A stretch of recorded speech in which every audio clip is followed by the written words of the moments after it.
अस्सलाम वालेकुम किसान दोस्तों, ख़बर तो आप सुन ही चुके होंगे। मेरे तो होश उड़ चुके हैं क्योंकि मेरे सीने में दिल है। आप सबके लिए हमदर्दी है, पर शायद जिनके दिल में हमदर्दी नहीं है, या वो किसान दोस्त नहीं है, या हम पाकिस्तान के किसानों के लिए अच्छा नहीं समझते, उन्होंने सितंबर काश्त ज़रूर किया है। मैंने पहले भी मना किया था कि सितंबर काश्त जो है इस साल ना की जाए, क्योंकि हेरा फेरी होगी और इतना बड़ी हेरा फेरी होगी कि आप सबके होश उड़ेंगे। वही हुआ जिसका डर था। गन्ने का रेट पर अपडेट आई कि हाल ही में मीटिंग हुई है, जिसमें गन्ने का रेट जो है 325 रुपये फी मन मुकर्रर किया गया है। ये खबर आपको कहीं ना कहीं ज़राए से, कई दोस्तों से, सोशल मीडिया, व्हाट्सएप, इस तरह यूट्यूब के ज़रिए मिल ही गई होगी। जिनको नहीं मिली तो उनके लिए ये वीडियो है, क्योंकि मैं कोशिश करता हूँ जो ख़बर मुझे मिले उससे कंफर्म करता हूँ, कई ज़राए से मालूमात इकट्ठी करता हूँ, फिर आप सबके साथ शेयर करता हूँ।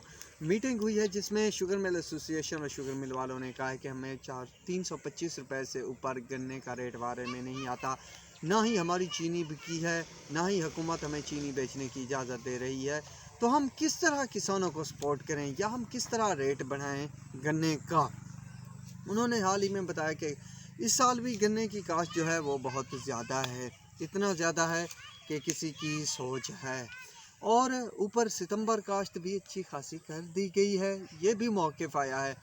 सितंबर काश्त जो अच्छी खासी की है, तो अगले साल का भी उन्होंने रोना धोना अभी से स्टार्ट कर दिया है। और वो किसान जिन्होंने सितंबर काश्त की हुई है, तो वो दोस्त अब से जो है ना तैयारी पकड़ के रखें कि सितंबर काश्त, क्योंकि साल पूरा तैयार करेंगे, अगले साल भी यही हालात होंगे। तो अगले साल के लिए भी जलील होने के लिए उन्होंने पहले से जो है प्लान तैयार किए हुए हैं। बाकी अब की जो काश्त है वो भी सितंबर अच्छी खासी हुई है। आपने भी वीडियोस देखी होंगी, मैंने भी देखी हैं, कि शुगर मिल वालों ने भी देखी होंगी। शुगर मिल वालों ने खुशामद करके जो काश्त कराई है उनको खूब पता है। तो फ़िलहाल उसका जो खामियाजा है इस तरह भुगतना पड़ रहा है हमें। और दूसरा ये कि आप सब के लिए अभी भी मौका है कि किसान इत्तेहाद के चेयरमैन खालिद हुसैन भाट ने जो है ऐलान किया है कि 15 नवंबर को निकले, हर वो बंदा निकले पाकिस्तान का जो फसलें काश्त करता है, और इस कदर निकले कि हुकूमत और मुल्क पाकिस्तान के कुछ माफिया लोगों को पता चले कि कुछ हुआ है।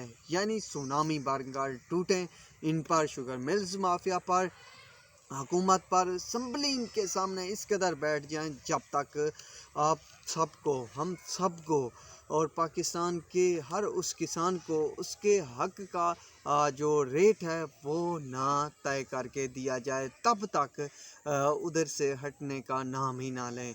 मेरे पास कुछ अपडेट आई थी पहले भी, और मैं कोशिश करता हूं कि किसानों के लिए जो बात सही हो उसे करता हूं। अगर मुझे पता भी चल जाए और वो बात गलत हो, तो वो मैं कोशिश करता हूं ना वीडियो के ज़रिए शेयर करूं, ताकि माहौल जो है वो ना बिगड़े, हालात जो हैं जो कि तुम ठीक रहें। क्योंकि गलत को अगर ठीक करने की कोशिश की जाए तो हो जाता है। अभी भी वक्त है कि ये जो रेट इन्होंने मुकर्रर करके दिया है, नोटिफिकेशन तो नहीं आया अभी, क्रशिंग सीज़न को भी काफ़ी टाइम है, लगभग 10-12 दिन ये रहते हैं, और जो मुकम्मल तौर पर क्रशिंग होगी उसको भी 20 दिन रहते हैं। अभी भी टाइम है कि हम कुछ ना कुछ कर लें। मुझे अफसोस सबसे ज़्यादा इस बात का है कि जिन्होंने हम सब किसानों के मुंह पर तमाचा मारा है सितंबर काश्त करके, वो किसान बेहद ही मुनाफिक हैं। ये थी अपडेट दोस्तों, उम्मीद करता हूँ अपडेट जो है आप सबको बेहद परेशान करने वाली लगी होगी। तो अब तक के लिए इतना ही काफ़ी है। अल्लाह हाफिज़।